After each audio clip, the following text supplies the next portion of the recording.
Hi, everybody. This is Silvio Canto in Dallas, Texas on Friday, June the 8th, and welcome to our video commentary. Well, as you've probably seen in the news, President Trump is on his way to North Korea or Singapore to visit with the leader of North Korea. He's making a stop in Canada for a G7 meeting or G6. I forgot which one it is now. And of course, there's some controversy there with a couple of world leaders, Prime Minister Trudeau and President Macron.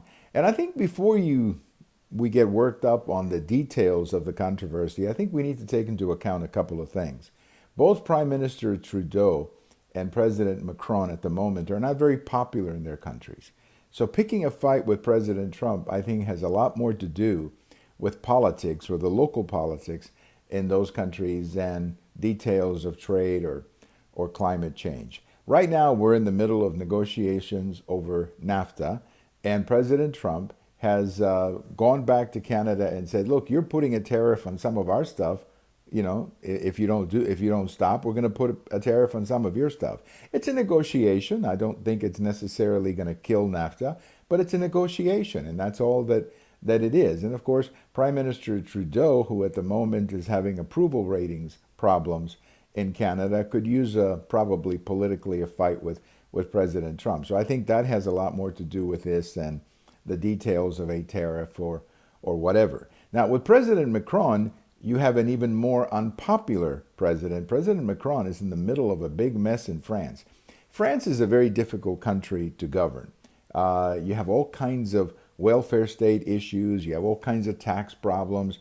You know, the French economy is very sluggish and so on. So it's just a very difficult country to govern.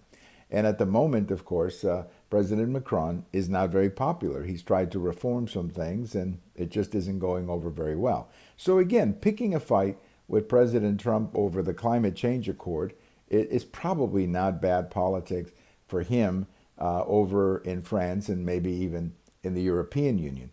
The problem with the Paris climate change accords, and we talked about this in another show, is that it was never legally binding on the United States because President Obama did not have the authority to go to Paris and sign an agreement that committed the United States or this or that.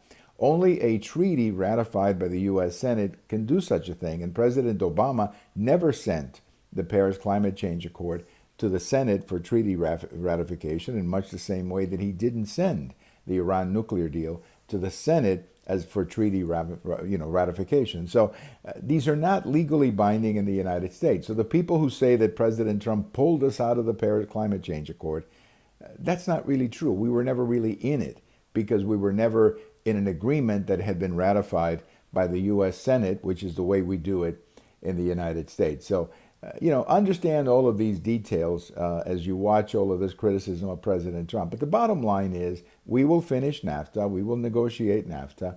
And, as for the Paris Climate Change Accords, that's pretty much, that's not going to happen anytime soon. But the big story in a few days, of course, will be North Korea. All of this little fight with Trudeau and Macron will pass. The big story is North Korea. But it probably doesn't hurt Trudeau and it doesn't hurt Macron at this point in their political situation to pick a fight with Trump. It's probably good politics for them in Canada as well as in France. Well, thank you so much for watching. Have a very nice day. We have all of these over at Twitter. We have them on YouTube and we have them on my blog. And if June 8th is your birthday, have a great day. Enjoy your day. Bye-bye, everybody.